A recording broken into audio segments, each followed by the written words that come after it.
And so let's check and see if we are live. It's like everything is slow. Okay. Looks like it's working. It says it's live.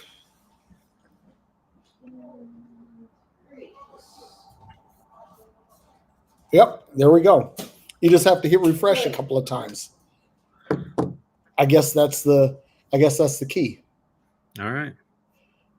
So I didn't check YouTube, so I don't know if I'm live there or not, but I'm hoping that I am because I checked the box, right? Right. Yeah. Well, when I was trying to do it and it was giving me problems, it would come up and say Oh wow. it wasn't working. So Okay. I'm assuming if it didn't do that, it's working. Well, if it's not working, I can always download the show and upload it to to YouTube and it'll still work. It just won't be live. But last week when we did the show, there were comments from YouTube, so I had to have been live on YouTube. So, Yeah. Anyway, Yeah. it's time for Phreology Friday. I'm Derek Day, and he is. I am Aaron Tomlinson. How you doing, Derek? I'm doing great, man. How are Good. you doing? I'm doing well. Yeah. That's good. You Yeah. look fantastic. Thank you. Yep. Yeah. And I feel good. I feel better than I've felt in years, to be honest. That's you know what? That's a good thing to be able to say when you can say not only do I feel good, but I feel better than I have in years. That is a good feeling. Yeah, it is. That really is. So, with that being said, what do you have in the glass? Because I know that you probably have something. You're back to eggnog. Back to the eggnog. Okay. Yeah. And it's we call it virgin eggnog. Uh-huh. Did you spice it up like with extra nutmeg or anything? I don't need to with this stuff. We get it from a local dairy place, and it's some of the best eggnog I've ever had. So okay, cool. Well, we still have our milk delivered, like back in the old days. Okay, so you have a real milkman. Yeah, we do. Yeah, do you have like a milk chute in your house too, where they put it in a chute? Not a chute, but we got a box. Okay, same thing. Yeah. Because it's funny, like houses in Detroit, they would have these chutes built into the side of the house, and the milkman could open it from the outside, but it was, you had to open it from the inside to get it. But it was like a lined box, so whatever was in there would stay cold while you put it in there. And I think pretty much every house that I lived in Detroit had one. Interesting. Yeah. So, but for me, I'm going ghetto tonight and drinking little bottles of Sutter Home Merlot. I like that stuff. So I actually like the taste of it, but I'm drinking it straight from the bottle, no glass, no fanfare, just straight from the bottle. Fuck it, right? You mean people use glasses with those? Well, I guess you could dress it up by putting it in a, put it in a wine glass or something, when in doubt, pinky out, right? Yeah, right. But not today. Not today. It was right from the plastic bottle, from the bottle to my lips. All right. How's happening? That's the way to do it. We used to, when I was in high school, we used to drink Boone's Farm. Oh, yeah. I know about Boone's Farm, man. That's ghetto. Yeah, that is. Boone's Farm and Mickey's. Mickey's Malt Liquor. Listen, man, when I was in the Navy, like there was a Marine Corps liquor store on the base that we were on, and it was open late, and they had like the best prices. So you go to the Marine Corps liquor store, and I'm not kidding, a 6-pack of Mickey's was like $1.50. Wow. back in the mid '80s. Yeah. So for $1.50, you could really, you and your homies because the alcohol content of Mickey's was pretty high. Yeah. So you could pretty much get your head on right and for not a lot of money. Yep. And it didn't taste bad, in my opinion. It wasn't bad. It wasn't bad. Yeah. It wasn't like Coke 45, which Coke 45 was garbage. I mean, it would get you there. Oh, God, that was some awful tasting stuff. Yeah, the worst one for me was Milwaukee's Best. Oh, yeah, Milwaukee's Best is pretty bad. Bad. Here's another one. Did you ever have Old English 800? Old English Once or 800 twice. malt liquor? Once or twice. Okay, yeah, that's pretty bad tasting stuff too, but it'll get you there. Yeah, Yeah, Old English will get you. Will put you in orbit for real. we're definitely getting ghetto. Yep, and showing our age. Yeah, that's true. Very But true. for all of you who are watching, you guys don't know this, but Aaron has been already declared an official black guy. So he can get ghetto and it's all good. I had a good time with your family, man. Yeah. I had a great time. Well, they had a great time with you too, man, and boy, you held up under some really bad jokes. I did. I did.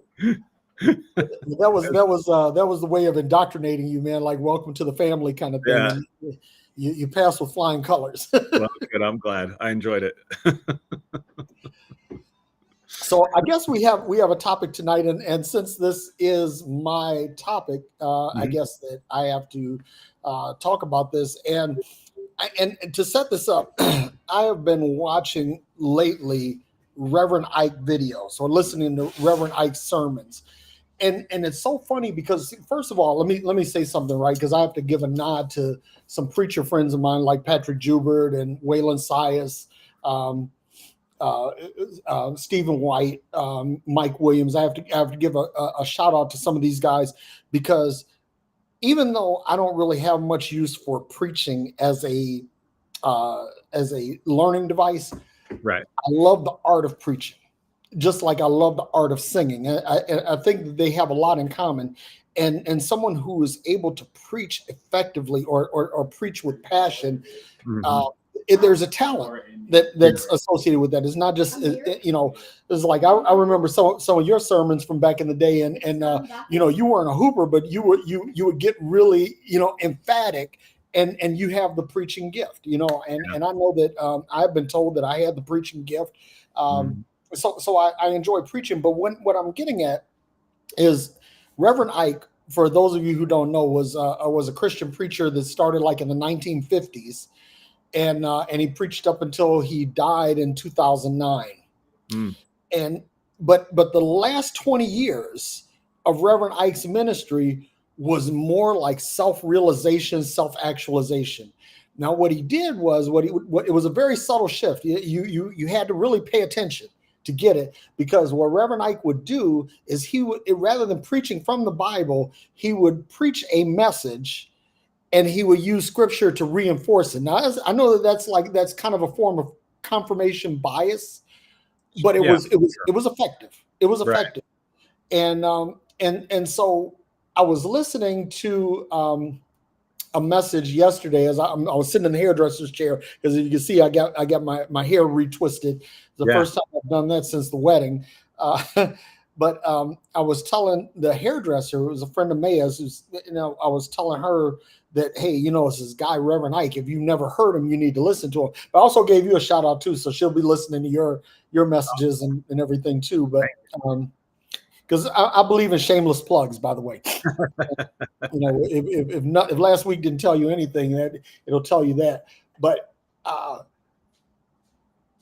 Reverend Ike was saying, he said, how can you trust or believe in a God that you cannot see when you can't trust and believe in the person you see in the mirror every day?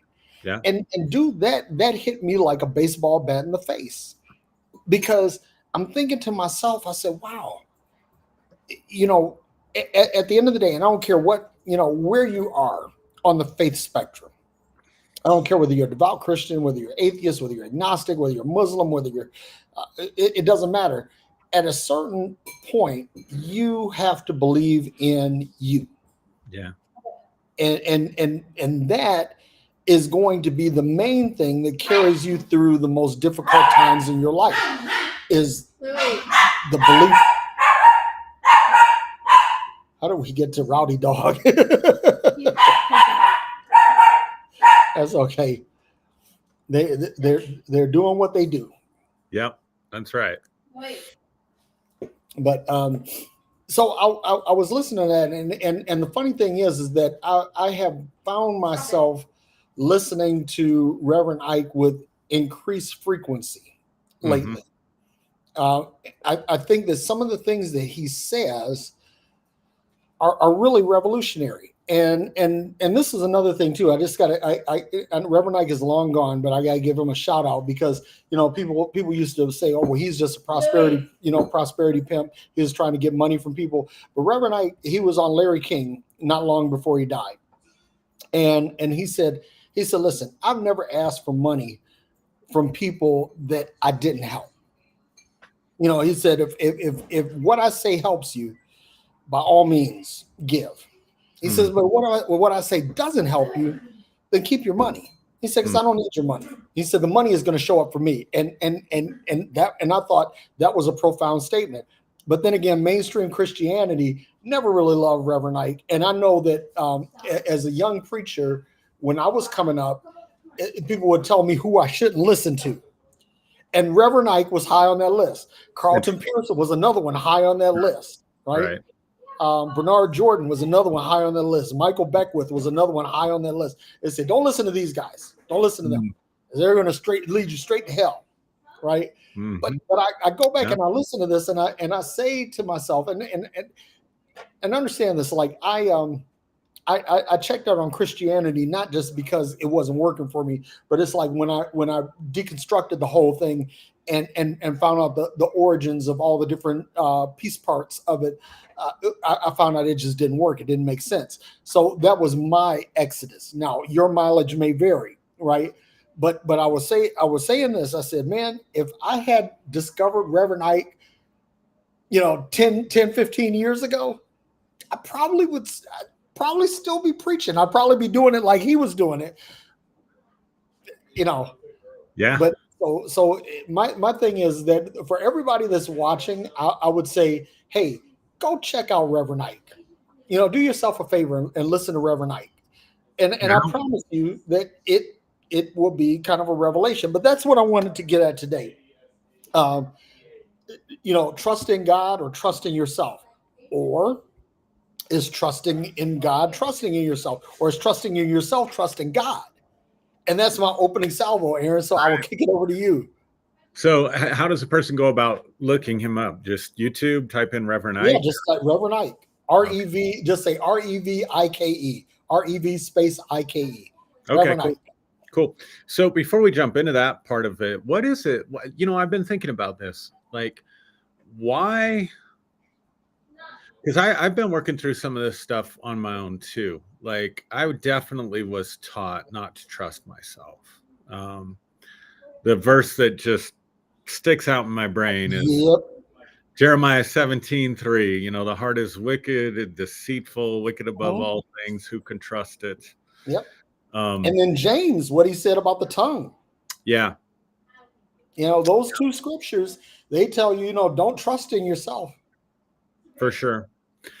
But what is it? Why do guys? Because I'm thinking about, people telling you, here's preachers, don't listen to this guy, don't listen to that guy. They'll lead you astray. I'm a little bit more familiar with Michael Beckwith and stuff that he teaches. But what is that? Here's these guys out there, they're just doing their thing like anybody else. What is that message gets out there? Because I don't know a lot about Reverend Ike, except I know I have what we call in neuroscience kinesthetic reaction, like something like this, like So I know I heard, don't trust that guy. It was like the guy that smoked cigars. Who was the guy that smoked cigars and was on TV? Was that Leroy Thompson? No. This was somebody that predates him, like preached in the 70s on TV and would sit there and smoke a cigar. White dude, sit there and smoke a cigar while he was preaching or teaching. And the Best Little Whorehouse in Texas, the preacher in that movie was kind of modeled after that guy. Okay. Anyway, doesn't matter.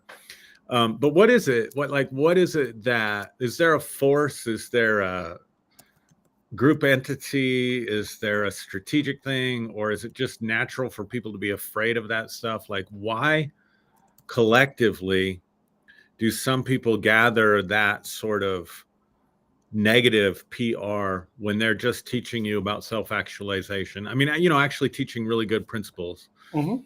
What is it about the religious system that wants to shut you down, that wants to cut you off from yourself? Because I think that's what happens. Yeah. We get cut off from ourselves. We're taught, I can't trust myself, so I have to trust God because I can't trust myself. Right. And so, I'm just wondering what kind of force, because it feels like, I mean, if I was back in the old paradigm, I'd say it was a devil. I'd say it was like an antichrist spirit or something, because it does take over people's minds. We see that with political stuff, right? Mm-hmm. People seem to collectively, like, their minds get taken over. They become influenced by something. And for those of us that aren't under that influence, we were talking about alcohol earlier, and the cheap stuff we used to drink, or maybe we still do as you take your. Yeah, I'm going ghetto. I'm going ghetto. It's just perfect timing. Perfect timing there. But what is that that is so afraid of somebody trusting them? Sorry, I got somebody trying to call. What is it with people that they don't talk to you? You don't know them. This is somebody I haven't heard from in years. Yeah. And they just feel free to get on Messenger and start calling you. What is that? You know what? Let me say this. I don't mind that, because like somebody that I've known in the past, and then they suddenly message me. Okay, I can kind of get down with that. What I hate is when someone sends me a friend request and I accept it, and immediately they go into my Messenger. Yeah. Immediately they're sending me DMs. I'm like, for fuck's There's sake, I that don't know too. you. Yeah. Yeah. But let me address what you just said, because I think that as we unpack this, I think that it's really important to deal with this. What is it that makes certain people or their teaching threatening? Yeah. Right. And let me say this. I'm going to say something bold, and it's funny because, like, as I was writing the Deconstructing Religion 2, I realized that I didn't deal with this at all. So I had to go back and deal with it. Right. The whole I am thing. Right. It's like Moses says to God, who shall I say sent me? And God says, tell him I am. Tell him I am.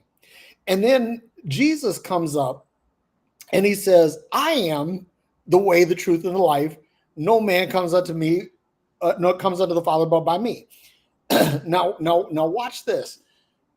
You have to learn to parse the Greek in order to really understand this. But Jesus was not saying that he was the way. That was not what he was saying. He was saying, I am. Self-realization, self-actualization is the way to truth and abundant life. And nobody comes unto this but by I am. Mm-hmm. And if you like, if you get away from that flat reading of the scripture and look at this multidimensionally, you'll see that because Reverend Ike said this. He said, look, he said Jesus was the first self-help guru in the world. He said everything that he said, everything that he preached, everything that he taught had to do with self-realization, self-actualization. It had nothing to do with God. And I think that the reason why, like, things like the Gnostic Gospels were excluded from the canon of Scripture is because they reinforce that. Yeah. That gnosis, knowledge, self-knowledge, self-awareness, that this is the key. But what self-knowledge, self-awareness does is it makes you independent of the religious system. Right. Because you cannot couch that once you have come to a realization of who you really are. Let me tell, I'm going to say something again that's going to be challenging to some folks. And it's this, that if you are stuck in religion, you don't know who the fuck you are. You don't. But the minute that you do is the minute that you discover, I don't need any of this stuff. I don't. I can move on. And when you look at a lot of the people that are in our orbit, people that we know that they've discovered this, they've moved on from church. You know, they moved on from biblical based teaching, and now it's like it's love, it's metaphysics, it's mysticism. It's a number of different things. It manifests in different ways. Why? But at the core of all of it, at the core of all of this, I think that if there's an underlying message that if Jesus existed, that he taught, is that love. Love, love, love, love, love, love, love, love, love, love, love, love. I think that probably the closest person I know to being like Jesus, the archetype of Jesus, right, is Kyle Butler. Yeah, I could have finished the sentence for you. Yeah, I mean, if there's somebody that just resonates, radiates, teaches, preaches, love without fail, it's that guy. It's Kyle. Yeah. But to your point, let's unpack that. Why do people find people like that dangerous? Why do people find the Reverend Ikes, the Michael Beckwiths? And by the way, I looked it up. It was Gene Scott. Okay. Gene Scott. That was who preaching with a cigar, and I remember this guy too. Yeah. But here's the thing: it's like when anything that takes you off the reservation or takes you off the plantation, that is something that is eschewed. It's considered abhorrent, because at the end of the day, and I'm gonna say something else that's challenging, folks. I'm gonna say a lot of challenging shit today, and it's this: that religion is modern day slavery. That when you're mired in religion, you are a slave on the plantation. Mm-hmm. And get this: your pastor is not massa.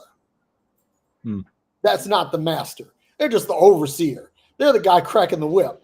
There's somebody above him or her that's really running the plantation, right? And those are the people that run the various denominations, the titular head of denominations. Those are the plantation masters. But the thing is, they want to keep you on that plantation. And, it's just like, in Exodus, the people of Israel complained when they left Egypt. They say, hey, when we were in Egypt, we had onions and leeks and fish. We had it good. In other words, they had got off the plantation, but they hadn't got the plantation out of them. Yeah, right. And that's that's what it is that somebody has to convince you that life on the plantation is better than life in freedom. That freedom is dangerous. Freedom is dangerous, y'all. You're going to have to make your own choices. You're going to have to get your own food. You're going to have to figure out how to work for yourself. You're not going to have any direction. You're going to be on your own. You're going to be lost. And this is another thing too. Like, you've heard this too. I know you have, because I've been at conferences, especially like with older preachers. They say, well, sheep are stupid. Oh yeah. Sheep are stupid. Oh yeah. And every time I heard that, Aaron, it made my flesh crawl. Yeah, me too. Because I can relate to that. How can you just arbitrarily say that people are stupid because they, and the thing is, they say, well, sheep have to have a shepherd. That's not exactly it. And here's the thing: like when the 23rd Psalm, I'm going to say this, I'm going to shut up because I could really just go on a whole word salad trip here. But when David was reciting, the Lord is my shepherd, I shall not want. If you look at that in context, right, David wasn't really talking about God. He was a shepherd. Mm-hmm. And basically what David was saying is that the Lord of his life was himself, and that he was his own shepherd, that if what he said to himself would make him to lie down in green pastures, would make him drink from the still waters, it was all about him. It was not about some pie in the sky, big old dude looking down on him.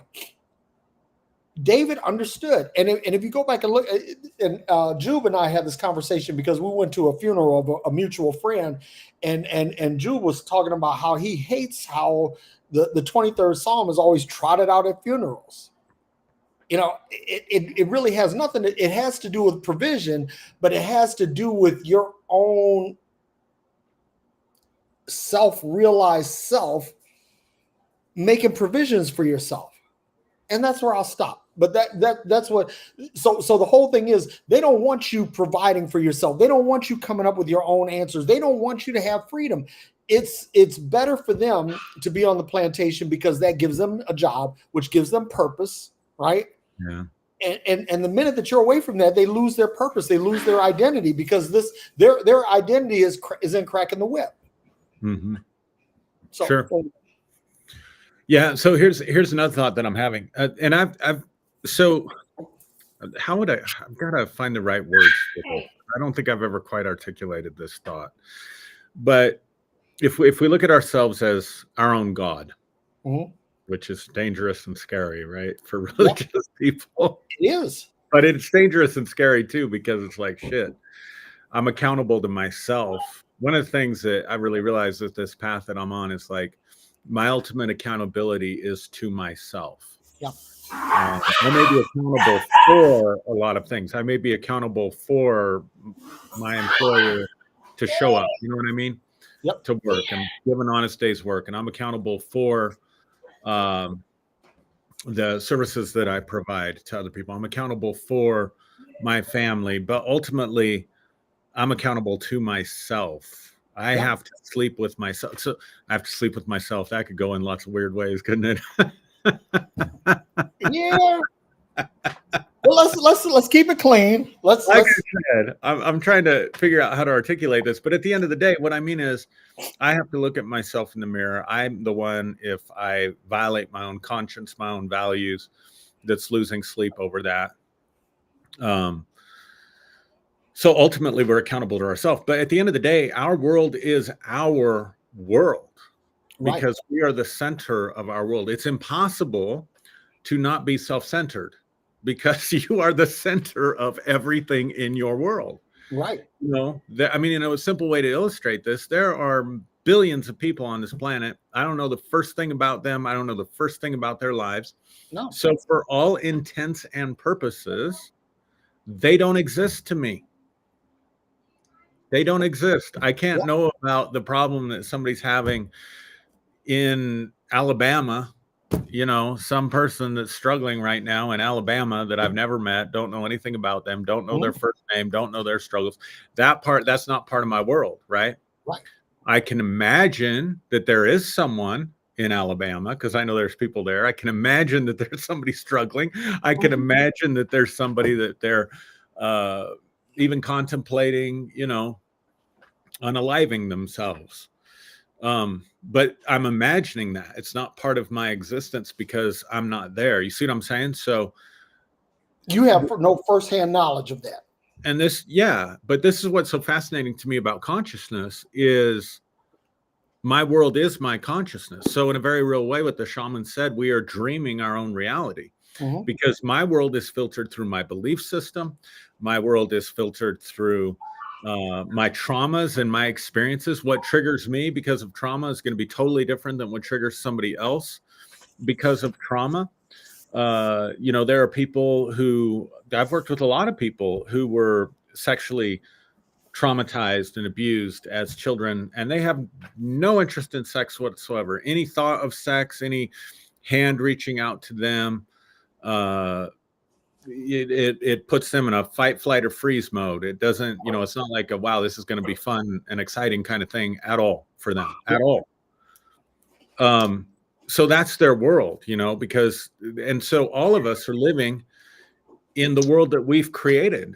Now, granted, we don't create the harm that comes to us, but we have the power of choice about how we work with the challenges and the harm and the situations that come to us. We have choice about perception, the way that we choose to see it. We have choice about belief. We, at least when you become conscious, when you become awake, right? So there were things that triggered me that I didn't know why they triggered me.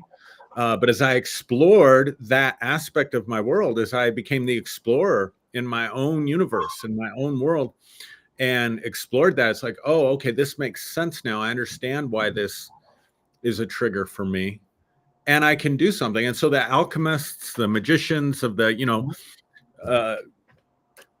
for centuries, the philosopher's stone, the fifth element, the quintessence, was being able to make radically profound changes in your own perceptions and consciousness by radically shifting your beliefs. And all of us that have experienced that, I mean, you know, unless we were just downright hypocrites when we were preaching the gospel and leading churches, we believed 100% that we had the truth.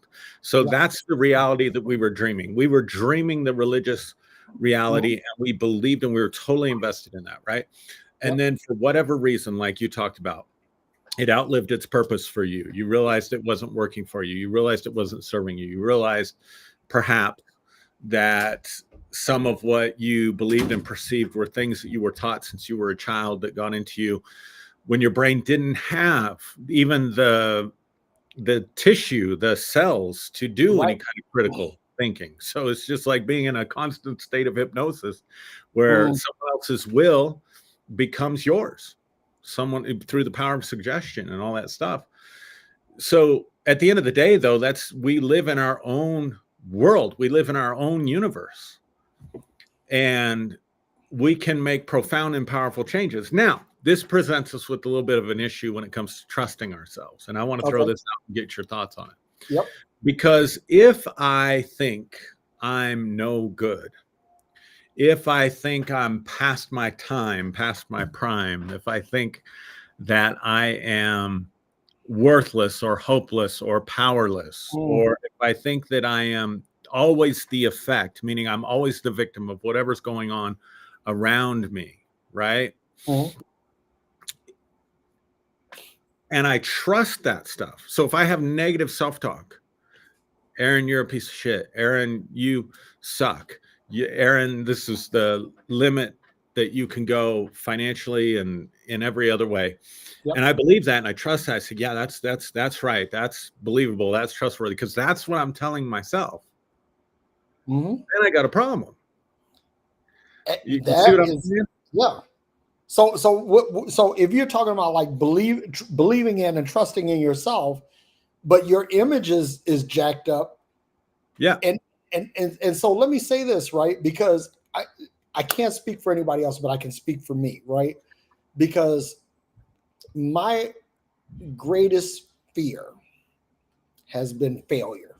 You know, from the time anybody that knows me has known me like since I was a child, they know that I've been success oriented, that I've been all about rising above my situations, my circumstances, to be better, to self-improve, to all of these things. And so this has kind of been my hallmark. But deep down inside, right? Oh, and let me just say this: I've suffered with imposter syndrome. Sure. You know, where I didn't think that I was really good enough to be where I am. And so what happens is that creates a situation where you fear failure.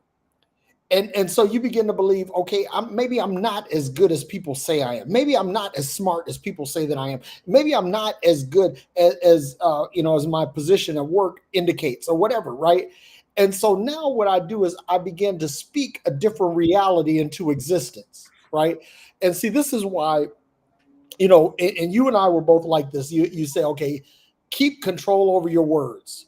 You know, you can have the thought, but take every thought captive and bring it to obedience, right? Why? Because the minute that you vocalize it, you've put it into the atmosphere, and now you've created a situation, right?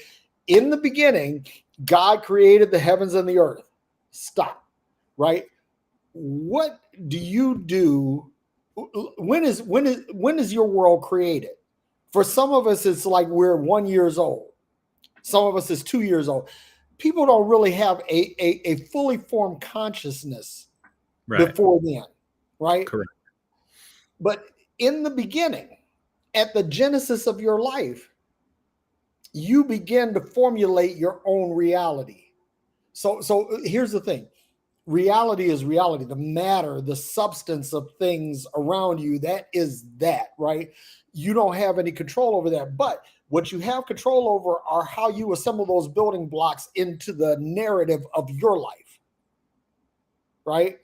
So in the beginning, you create your own reality. Now, can that reality be altered? Absolutely, right? Case in point, right? The people show up at the Tower of Babel in the Bible, and they start building this ziggurat, right? This thing going up into the heavens. And it said that God looks down on them and says, "Behold, the man is of one language and of one purpose. Behold, there's nothing that they cannot do." And first of all, the Godhead spoke as multiple. See, I don't think that it was God per se. I think that it was people who were working on this project, and they're like, "Wow, this is really incredible what we're doing." Look at what we're able to do because we're all united in purpose and in tongue, right? And then somebody begins to speak an alternate reality to this, and words have traction. They they can get out, get traction, and begin to alter things, right? So it's like we look at what it said in Hebrews that faith is the thing, the evidence of things hoped for, or the substance of things hoped for, and the evidence of things not seen, right?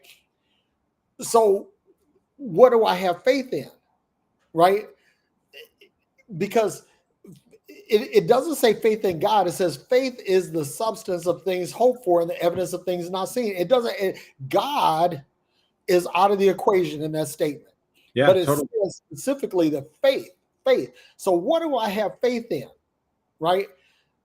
The only thing that I can reasonably have faith in is me. Because I'm the only one who I know I can control the variables in me. Now, I can't control the substance, I can't control the circumstance, but I can control my reaction to it. So if I have faith in my ability to react to this, then I can change the outcome. I can create my reality.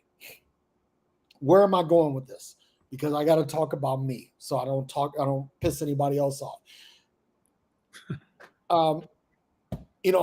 You know about my situation with work and all of that, and I'll sit up and I'll say, I'm 62 years old, I'm over the hill, blah blah blah, right? I'm past my prime. I don't have anything to add, and so what I'm doing is I'm speaking a reality, and so this reality is coming to pass because I'm using these words. So I was today years old, Aaron. Today years old when I realized that I got to stop saying that shit. Yeah, I gotta stop saying this, because if I keep saying this, I'm building a reality that I don't want, because I have the ability. In the beginning, I created my heaven and my earth. Right? Notice too, folks, y'all listen to me and hear me carefully. It's a heaven and earth. Hell is not part of the equation. You were never intended to go to any kind of hell.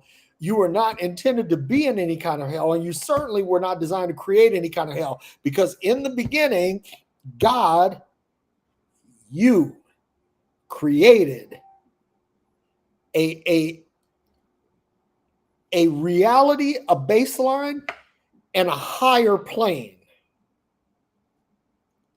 All you should know is your floor and the way up from there.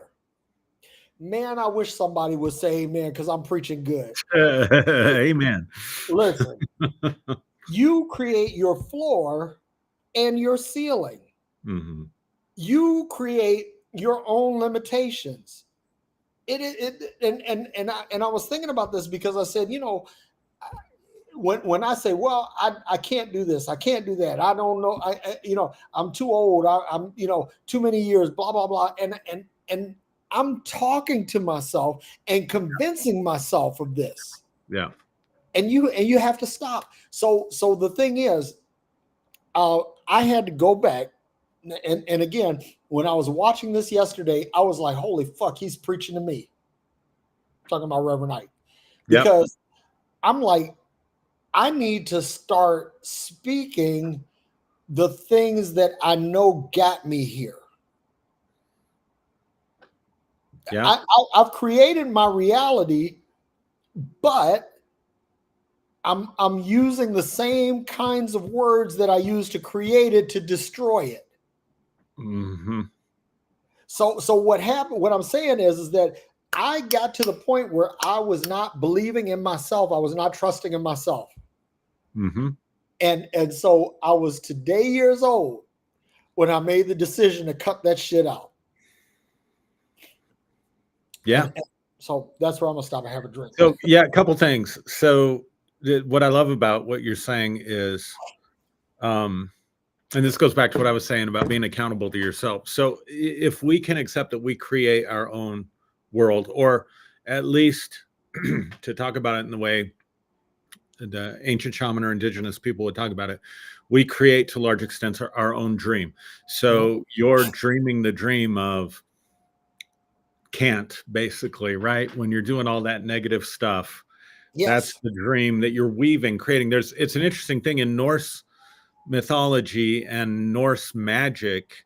There's a word for this called wyrd, W-Y-R-D. But the idea is to weave something.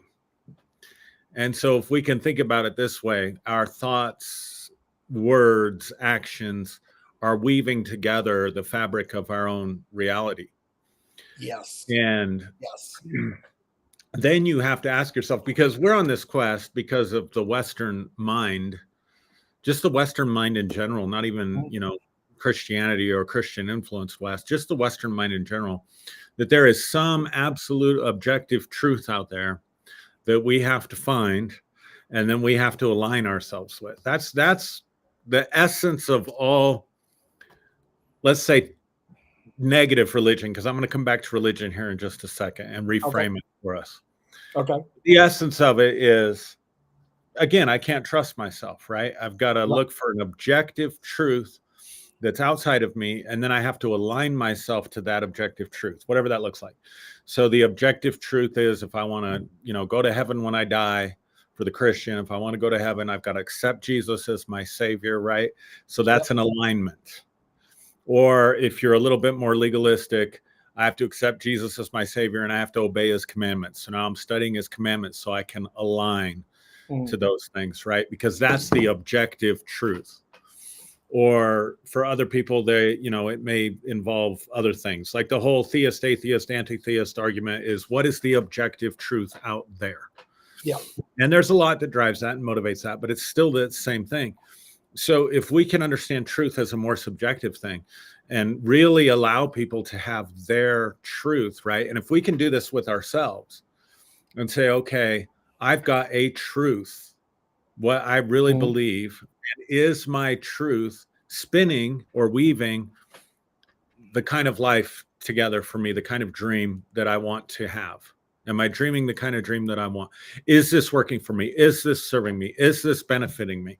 Then we have some means whereby we can say, okay, when I get that negative self-talk, is that something I want to bring into manifestation? So if we think about it this way, whatever I'm thinking about, meditating on, focusing on is what I'm going to experience in my future if I keep doing it.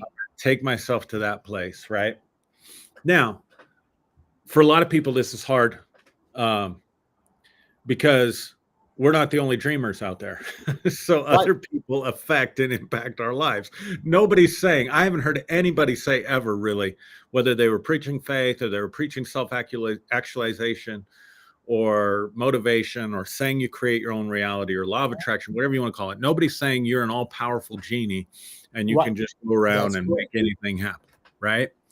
But you are the biggest influence over your own experience and the quality of your own experience and the direction that your life is going to take. So that can be a bummer if your life is not where you want it to be, but it can also be incredibly empowering because you don't have to persuade anybody else, including God in heaven, to change your situation or change your life. So perfect example, if I can use myself, I landed myself in the hospital. And I haven't, gone into details about what it was, but I was literally knocking on death's door. It was not good. Yep.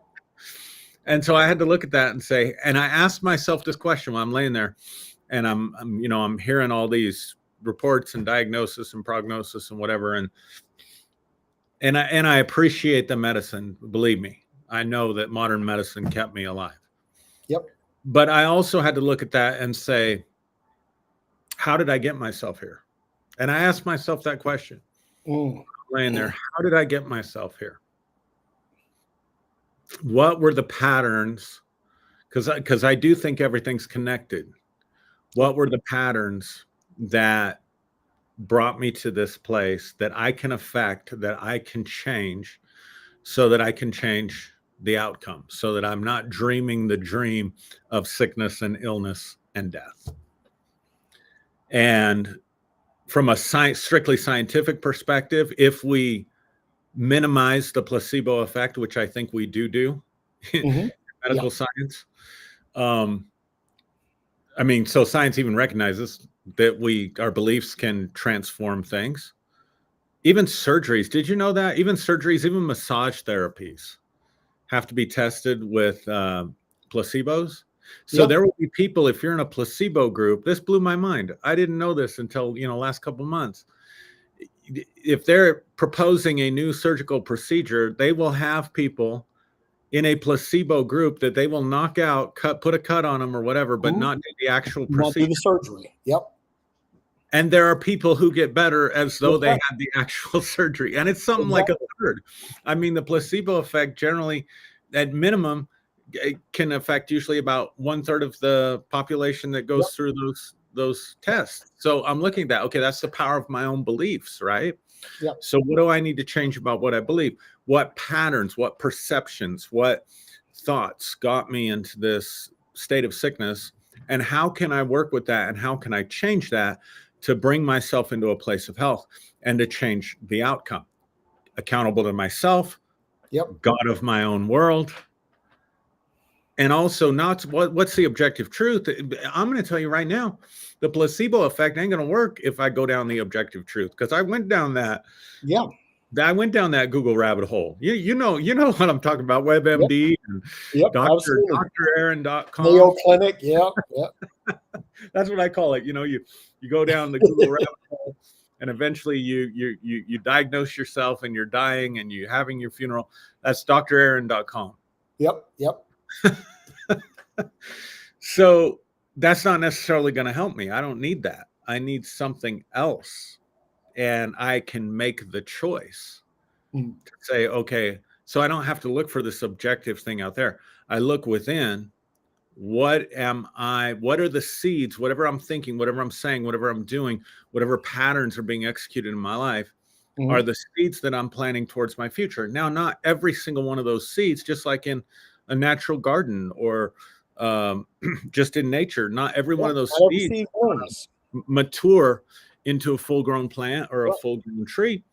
But the ones that I tend to have a better chance at growing and maturing and turning into something that produces fruit. So if I tend to what I want, I'm greatly increasing the odds that that's the dream I'm going to live. That's the experience that I'm going to have. Yep. And so I want to throw this out here because, okay, you know about the double slit experiment in quantum physics, right? That whether you're talking about waves or particles, right? That when you shoot forth a wave or particles through the double slit, they begin to aggregate in a pattern on the target, right? So we talked about this in the green room, and I'm going to bring it up now. Is that when I think about God, I think about a collective consciousness, or a consciousness collective, or consciousness hive, right? And this field encompasses all of human thought, all of human emotion, all of human being, right?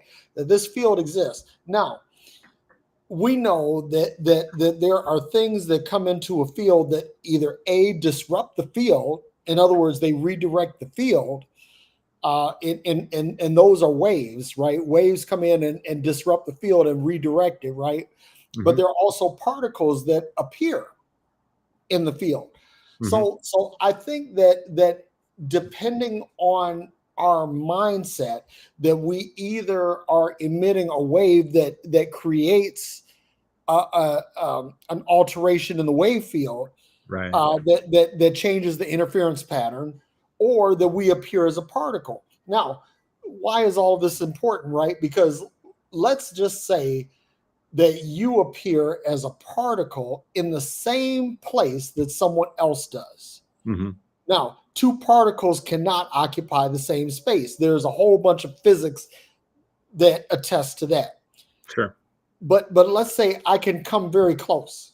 I can come Mm-hmm. in right next to that, right ahead of that, right behind that. I can be in the neighborhood, right?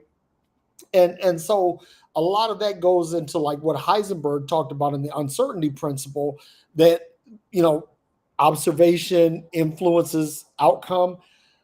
So when we're looking for something to happen, we have an expectation. So in doing that, we influence the outcome of what we're thinking, right?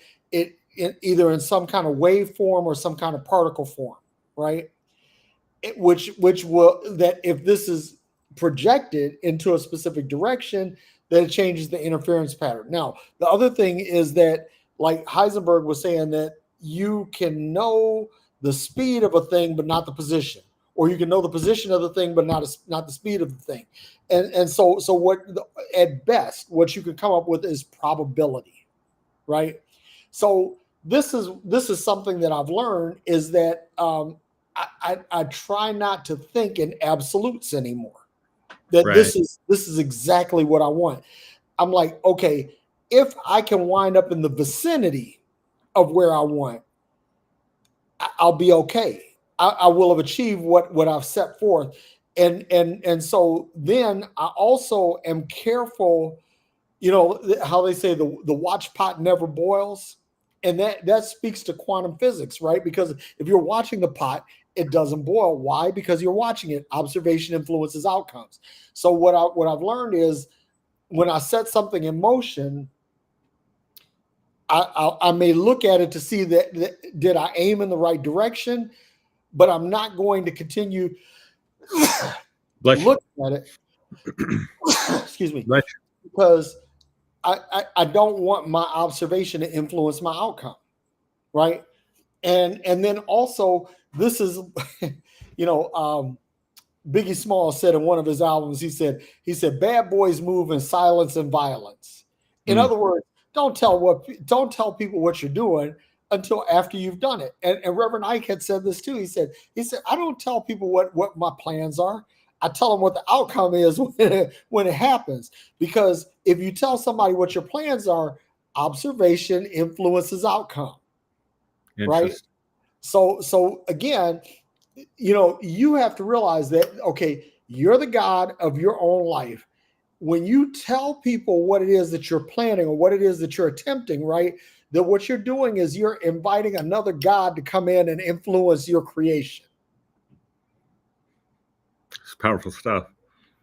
And that was, and when I saw that, I was like, okay, number one, I need to change my thinking. And number two, I need to shut the fuck up about where I'm going. Because if I say this, I'm inviting observation, which is inviting an alteration in the outcome, and I don't want that. I know where the double slit is, right? Mm-hmm. Now, I don't know exactly what the interference pattern is going to look like on the other side, but I know that if I put something in this direction, I'm going to get some result on the other side. Now, the only thing that I can do to make that happen is to put forth, speak what I want to speak my thoughts, and do this in a closed loop, you know, or in a closed environment, so that I don't invite undue influence. Mm-hmm. So that's, you know, so that's something that I've learned. And again, in order to do this and to make this work, you cannot make something happen if you don't first trust yourself. Let me give you an example, and then I'll shut up and kick it back to you. I am sitting in a chair. right now. Somebody designed this chair, and they put it together, and I would suspect that some engineer, because this is a retail product, some engineer said, okay, we need to test this and ensure that it can hold 250 pounds of weight. Otherwise, Derek's going to come crashing to the floor. Yeah. There are some things that you have to submit to scrutiny, like that's the scientific method, right? That if you have a hypothesis, if you want to see whether or not it's true or not, you have to submit it for peer review so that other people can test it with the conditions that you've used to set it forth. But you have to. Oh God. Oh man, I'm feeling a preach coming on. This is why YouTube is so fucked up. And I'm not saying YouTube itself is fucked up, but why people on YouTube are fucked up, because people will have a hypothesis, and they'll put it out there with no testing, no review, and they'll just say, well, I don't trust the science. But if you take that hypothesis and you put it before some scrutiny, some peer review, some scientific testing, some rigor, right? Then either your hypothesis is going to come out at the end of the testing as some verifiable theory that can now be counted on, or it's going to be revealed to be complete and utter bullshit, right? But the only way to do that is to allow someone you trust to test the hypothesis. So this is why I think relationships are important, because see, like you and I, we have a y'all listen.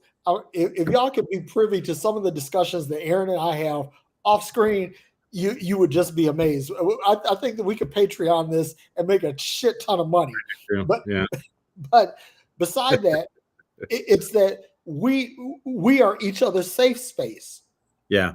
So we can submit a hypothesis to one another, and we can say, okay, that's cool, and I can test this and say, because so I'm going to give you an example of this where you talked about, okay, you said, Derek, I can't be an atheist. I can't be an atheist. I don't have, I don't have what it takes to be an atheist. Atheism gives me no hope, right? So you explain why that is. Now, I'm not going to go through all the details of that you've given to me. That's private. But you've given me some details that I was able to go back and test and say, okay, Aaron, I see what you're saying. This makes sense, right? So the thing is that on the one hand, you want to be careful so that you don't reveal what your hypothesis is to just everyone, because you don't want just everyone influencing your outcome. However, you do want to make your hypothesis known to people who you love and trust so that they can verify what you're saying and come back and say, okay, Derek, yeah, that makes a shit ton of sense. Or Derek, dude, pump your brakes, dog, because that's complete and utter bullshit. Yeah, I agree with that completely. And one of the criteria that I use is this person invested with me, and do they genuinely want what's best for me? And I think that's just a couple of the criteria that I use before all of them, because I learned that early on. Because even with this, I can't tell you, this health challenge, I can't tell you how many people hear about it, find out about it, and then they tell me about someone they knew that died of the same thing, and then they were even younger. Like, okay, thank you for that bit of encouragement there. I appreciate that. Hang on, fun fact, right? Fun fact for those of you that are listening to what Aaron has gone through, I've gone through. Yeah, almost the same thing. Yeah, so. So here's the thing, though. I'm hoping that something that I told you about what I was going through helped you go through what you were going through. For sure, absolutely. Yeah, and I think that's important too, because it's an example of what's possible, right? Yep. But you still get to choose. What are you focused on? You focused on the example of what's possible, or are you focused on the negativity? Okay, I'm gonna take. I know we're coming up on the end here, but I'm gonna take a left turn real quick. Because I looked this up. I'm today years old. So the word religion, because I'm thinking about this. I looked up the etymology of it, and instead of just pulling up the etymology websites like Google used to, it runs it through the AI overview, right? Mm-hmm. So I always said religion means to bind again. Yep. That's the etymology of the word. Here's what AI says. Just an interesting way of looking at things. It says the word religion comes from the Latin word religio, Mm-hmm. which has multiple possible origins. Yep. As does most Greek or Latin. Of course. So the first one they give is it's a word that means good faith. They said it could come from re, which means again, Yep. and lego, which comes kind of from the word logos, and they translate that as read here. So to read again, Mm-hmm. to choose or consider carefully. How many of us did that? Mm-hmm. And then here we go with a combination of words that could mean a tying back or a restraint or a bind that stops you from doing things. Mm. That's the one we like to focus on. But listen to this. It could also mean, in other words, taking those two roots, it could also mean a reconnection or a way of getting back in touch with something. Okay. All right. So here's where I'm going with this. What if we started a religion that would empower people to read again their own lives and put them back in touch with themselves as God and creator of their own reality? Yeah. See what I'm saying? I Instead love of it. binding you to something else, which is what happens when we're talking about the plantation, right? Yep.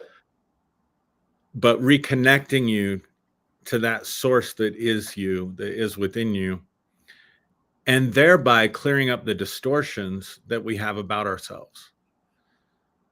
So if someone perceives themselves, in other words, I know if I'm having a bad day, I can call you up. Yep. And I can know that that bad day is a distortion, but it's still very real. Right. Or at least it seems real to me in that moment. And I can call you up, and through conversation, I know you're going to encourage me, and you can help me clear up that distortion. Yep. Right?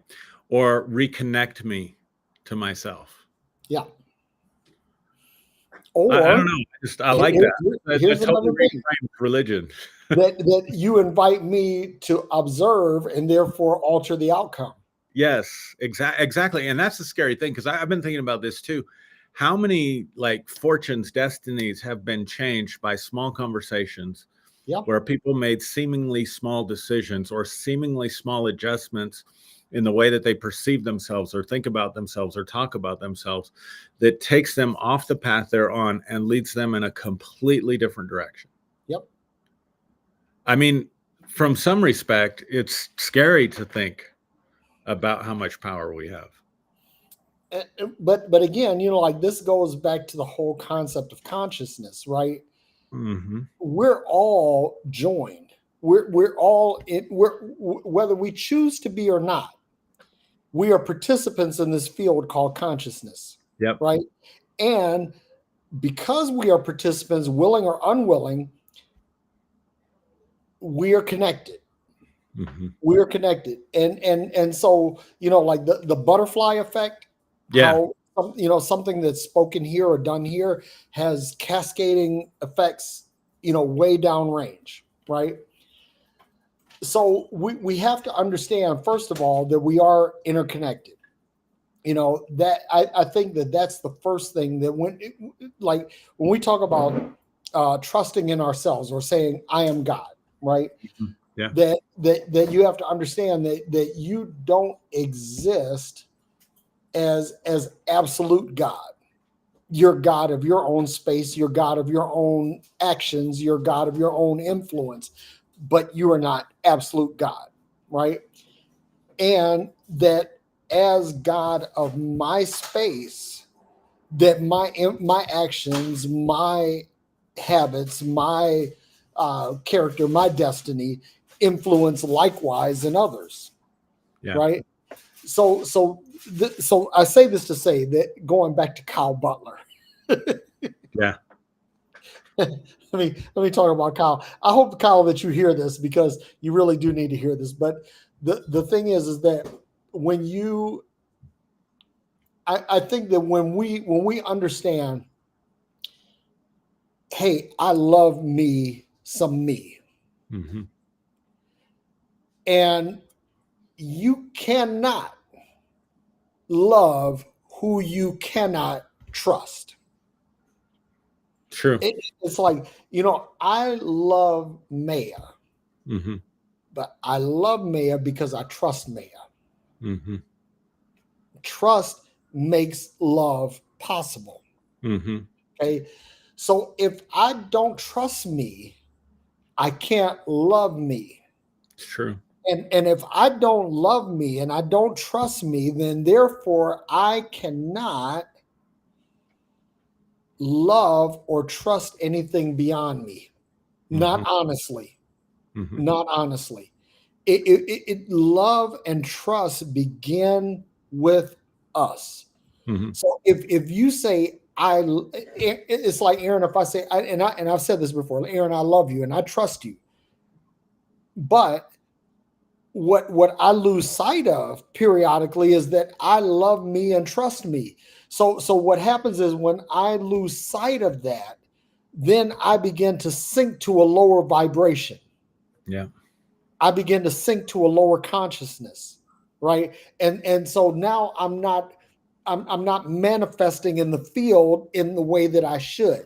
But when I elevate my consciousness through self-love, through self-trust, now I'm able to impact and influence and inform the field around me to make a difference. And therefore I am God of my life, but the God in me influences the God in people around me. So the point that I'm getting at is that if we can just get to the point where I say, I love me, Mm-hmm. I love me, and I trust me. Yeah, am I going to make some bad decisions? Absolutely. It's like companies hire CEOs knowing that the CEO is going to make some bad choices, but they say, overall, I'm paying you $20 million a year because I trust you. Right. That's the corporate expression, right? Right. So since I trust you, I can love you. I can have empathy and compassion for you. That means that when you make a bad decision, I'm not just going to hop on it and crush you because of it, because I love you. So again, people say, okay, I love God and God is the head of my life and I trust God more than I love me, or more than I trust me. If you're doing that, you are abrogating your own rights and your responsibilities to your own life. And you need to stop. You need to say, okay, I love me some me. I trust me some me. Am I going to get it right 100% of the time? Absolutely not, because I'm a human. I'm frail. Right. I'm going to make mistakes because that's human nature. Human nature fucks up sometimes. Right. But if I love me and trust me, watch this. If I love me and trust me, then I can extend that to someone else nearby and say, I love you and I trust you. Mm-hmm. I can share things about me that I wouldn't share with the world. I could trust you to pour into my life in ways that I don't trust the M1A1 person on the sidewalk to do. Mm-hmm. What does that do? That means that my decisions, my actions, my situations and circumstances are now altered by they are willingly altered by someone who I give space to do that to. And what that does is it makes me better. Mm-hmm. And it makes you better. So watch this. If we are all embarked on this quest to self-improve, and we find someone who we could trust, then we're not only self-improving, but we're contributing to the overall improvement of humanity. Yes. Yes. My Cash App is Derek E. Day, by the way. Yeah, I think that's worth an offering. If I've helped you, if I've helped you, send me an offering. If I haven't helped you, then I don't care. I'll be fine without you. But if I helped you, and Aaron, tell them what your Cash App is. That's a good question. I think I don't know. I have to look real quick. It will take me just. I know you put it on your live streams. PayPal. That's PayPal, okay, which PayPal. is All right, put out your PayPal. That's PayPal, fine. PayPal me, New Day Global is what it is. New Day Global, right? Yeah, New Day Global. New Day Global on PayPal and Derek E. Day on Cash App. If there's something that we said today that helps you, send some money. It's fine and it's good. But if it didn't help you, then okay, well fuck it. You don't have to send anything. Because we're not in it for the money. I know I'm not, and I know you're not. So clearly, yeah. But I am in it for the wine. I'm in it for the little ghetto bottles. I'm out of Really good stuff. Really good topic today, Derek Day. Yeah, it was, Aaron. It was. But you want to go through the comments because I think we have some good comments, and we haven't done comments in a while, and that's true. Danielle Wheeler says you guys are switched, so she noticed right away that we were on different sides from each other than usual. Yeah. Very observant. Yeah, I think we need to do that more often. Is just kind of switch things up so that you're on the left and I'm on the right, and Yeah. Well, this is an interesting comment from Tommy, our friend Tommy. He says, "Believe in yourself, yes. I found most gods that people believe in are idealized versions of themselves anyway." Bingo. Because watch this. Your God loves everything that you love and hates everything that you hate. That's your God. I don't care who you are. Yeah. It's a projection of consciousness for sure. And in some cases, projection of group consciousness. Yeah. And we talked about groupthink before. So go back and look at Phreology Friday. Do a search on Phreology Friday and groupthink. We covered that in great detail. Matter of fact, that's in the book, Aaron. Groupthink. I got to get to that. I might have to have you send me that link again. Then Tommy says religion equals mental slavery. Absolutely. You have no more intellectual autonomy. Yeah. Well, that goes back to what we were saying. You can't listen to these guys. You can't listen to these preachers or these teachers because they'll lead you straight to hell. Yep. I mean, it's like people say that about Joel Osteen, and I let me just say this: that anybody that has not looked at an entire Lakewood sermon or Lakewood service from beginning to end has no business passing judgment on Joel Osteen. You got to look at the whole thing, because what you see on TV is an edited, 22-minute version of what he does at Lakewood. And it's really a lot more. And I'm not saying that Joel Osteen is like in the same category as Reverend Ike, but he speaks a lot of positivity, and you need to see the whole thing. Or another guy, since we're talking about Christian preachers, is Andy Stanley. Andy Stanley, like if you see the 22-minute package version of him that shows up on TBN, you're missing the whole thing. You need to go back and look at this. And here's the funny thing is that Andy Stanley got his start because he was Charles Stanley's son. Right. Nepotism works.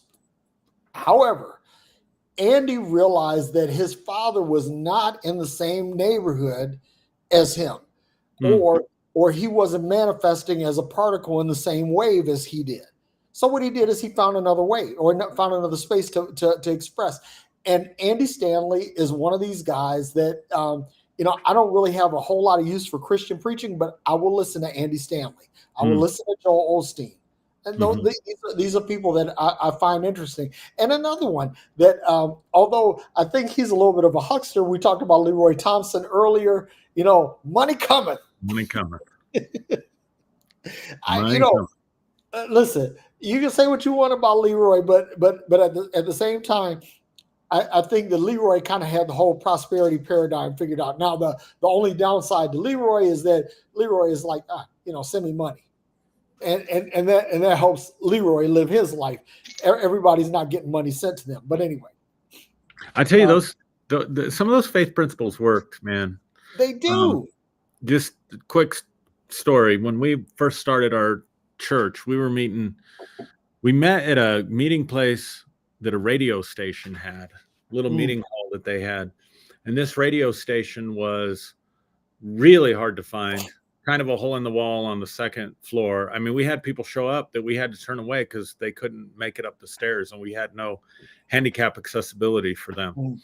And it was right over a smoker friendly where, they sold tobacco and stuff. And I guess back then you could smoke in the smoker friendly because it would bleed through the walls. So you'd walk in, it was a hole in the wall. And we had not even been in operation for a year, and we had an opportunity to buy a building. Now, our annual budget that year, the previous year that they were going to be looking at, was $68,000. And the building was, I don't remember, 400,000, 350, something like it. It was an old building. And this was way back. And so I sat down with the banker, and they said, yeah, we'll loan you the money to buy the building. You just have to come up with a $75,000 down payment. Okay. Our entire yearly budget was $68,000. That seemed completely impossible to me. But I was a person of faith. I mean, say what you want to about me, those of you out there that feel like you need to say stuff about me, but still watch me. See, I know you're out there. I was a person of faith. So I stood up the following Sunday, and to our little group of 30 people or whatever it was, and I said, we're going to buy a building, and all we have to do is raise $75,000 to buy this building. So we're going to get that $75,000, and we're going to be able to buy this building. And I had a couple get up and walk out. Never come back. I guess they're like, I've seen this movie before. There's just a lot of fundraising, and so I'm out of here. Right? I've seen this before. I'm out. So within a week, so I get a call. I put the word out to some of my friends, and I get a call from a pastor, a friend of mine in Texas, part of Texas where there's a lot of oil money. I mean, he had a lot of benefactors, let me just tell you. And he says, Aaron, we're going to loan, or we're not going to loan you. We're going to sow a seed in your ministry. We believe in what you're doing. We give a lot of money to missions. We think you're as good a mission as any. We're going to give some money to you. And I'm thinking, praise God, my problems are solved. And he says, I'm going to give you $10,000. We're going to give you $10,000. And I remember Derek being excited and disappointed at the same time, because I'm like, that's great. I still got to come up with $65,000 cash to buy this building. I get a call. That was like on a Thursday. I get a call on a Friday from the banker, and they said, well, we met as a team. We talked about your loan, and we feel like if we made you come up with that much money, we would be setting you up to fail. So we're going to make a special exception in your case, but you're going to have to come up with $10,000. Do you think you can come up with $10,000? And they're like, can you fundraise? I'm like, yeah, I can have that $10,000 to you by next week. And so within a month or something, we were in that building. But why am I telling this story? Because I was reading Leroy Thompson's book, and I was practicing money coming. And because I could have, but see, and this ties into what we were saying. I could have walked away from there and said, we got to come up with $75,000. Our whole budget last year was only $68,000. We got no money in savings. We have no wealthy people in our congregation. I guess someone else can buy that, but I didn't. I locked onto it. I said, we're going to buy this building. I stood up and said, we're going to get the money to buy this building. And then by the end of the week, the bank had changed their mind, and my friend's church gave us the money that we needed so we could make the deal immediately to get into that building. And I could tell story after story after story about I got one like that, because like before I made the decision to fold our church. Yeah, we were looking for a building, And so I'm thinking we're just going to lease, right? We're gonna find a place that we can lease. And so I found this one place that all they wanted was first and last month. That was it. You can move in tomorrow. And I was all prepared to do that. I was all prepared to go to the church and say, hey, this is what we're going to do. But then I went and looked at another building later on in the week. And so the guy was like, he said, hey, I want to lease the building, but he said, I'm willing to sell you the building. He said, if you can come up with $10,000 in cash, right? Mm-hmm. He said, I will reduce the price of the property by $25,000. That's awesome. And you can move in. He said, and I'll do owner financing. I mean, it was like one of these things where it was like, shit, this was amazing, right? Because, and I was like, I spoke this into faith. So all we needed was $10,000, right? So check this out. The church family, they didn't have it. But I have a friend who's a pastor in Nashville, you know, and I taught him some things about tithing that changed his whole ministry. And he wired me $10,000. And I was like, and I sat on it, and then I sent him the money back because I was like, I said, I can't do this anymore, you know. But it was like I spoke that into existence. It was like I said, yeah, you know, it'd be nice to lease a property, but it'd be better to own it so we have control over it. We have equity in it. We could build on it. We could do whatever we want with it. And that was the case. And sure enough, I spoke it into existence. You know, this guy literally wired me $10,000 into our church account.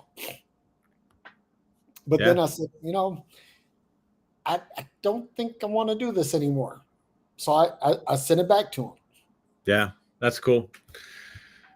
Yeah, but I mean, it's those kinds of like making those decisions. Like if we sit there and say, you know, in your case, you decided I don't want to do this anymore. But how many times do we miss something because we don't act? I'm not saying you miss something, but I'm saying, you know, like walk away from stuff. I'll just real quick, one more. When I got into my master's program, without going into all the details, I found out about it the day before it started.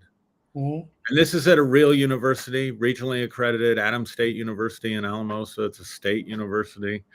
This is not some paper mill Bible college, just to be clear. But I hadn't finished my bachelor's degree yet in psychology, and I still had a year to go. But I thought, what the hell? I'm just going to call him up. So I called him up. They said, yeah, you can still apply and get into the program because everybody's accepted basically unconditionally for the first semester. And then you sit down with a review board and they decide whether or not you can continue in the program after your first semester. Wow. So I said, well, there's only one problem. I said, I don't have my bachelor's degree yet. And she says, oh, that is a problem. What's your GPA? And I said, well, I have straight A's. And so she says, well, as long as you have your degree by December, it shouldn't be a problem. Okay. That's when they'll look at all your stuff. Well, I wasn't going to have my degree until the following December. I still had like 45 credit hours to go or something. And so, but I believed in myself. And I thought, this is what I thought. This is the truth. I'm going to make it so hard for them.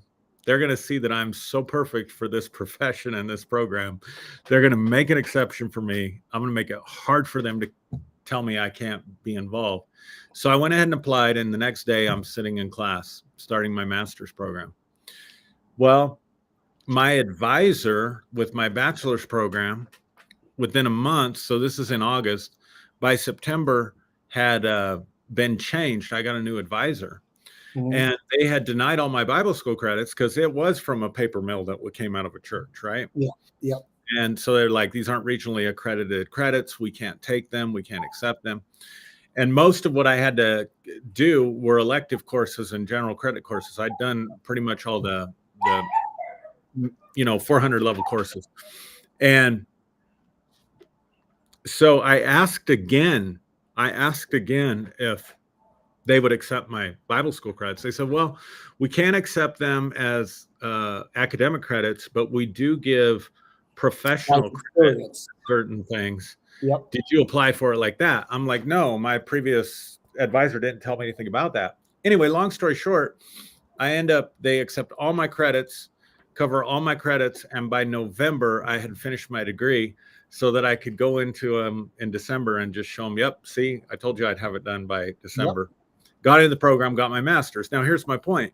If I would have just looked at the circumstances in the situation and said, that won't work for me. Maybe next year if they start another program, or I could wait a year and a half.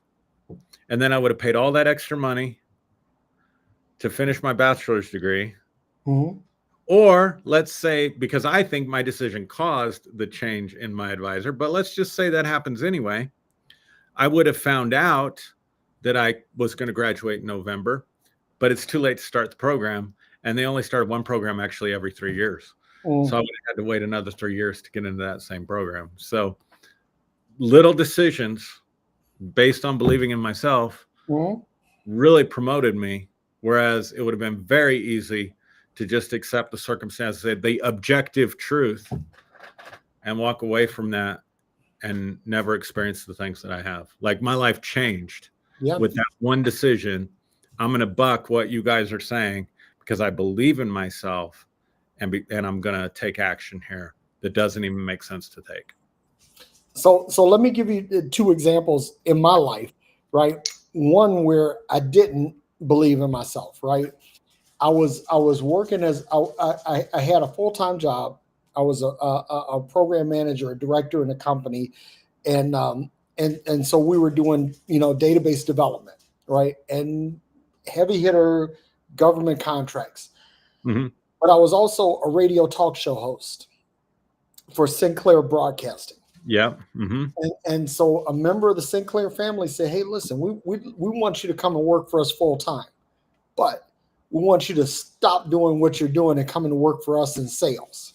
Now, I knew that I didn't know what sales would do, but I did know that what I was doing as far as radio talk show wasn't going to pay the bills.